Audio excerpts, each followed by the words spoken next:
Dober dan, gospod. Dobar dan, kaj želite? Veste kaj, gospod, jaz plačujem davke, a niti ne vem, kaj so.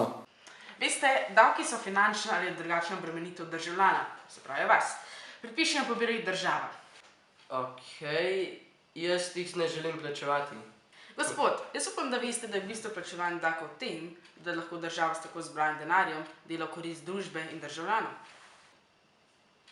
Kaj? Tega nisem vedel. Kaj pomeni, da dela v korist državljanov?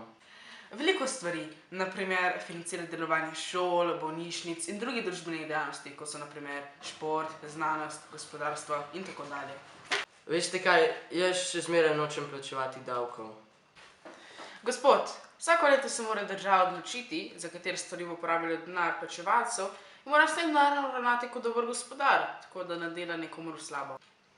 Ja, ampak samo jaz plačujem te davke in država porablja ta denar v druge namene, namesto tega, da bi dajala ta denar meni. Veste, gospod, ne plačujete davka samo vi, ampak tudi drugi državljani in podjetniki. Vi mislite, da vam država ne daje nič denarja, v resnici pa država iz državnega proračuna zagotavlja sredstva za delovanje policistov, inšpektorjev in šolanje otrok ter drugih državljanov. No, jaz še vedno ne bom plačeval davkov. Ja, gospod, mislite, kaj bi se zgodilo, če nihče ne bi plačeval davkov? Ne bi bilo policistov, zdravnikov, gasilcev in drugih. Poleg tega ne bi bilo pokojnin, služb in šol.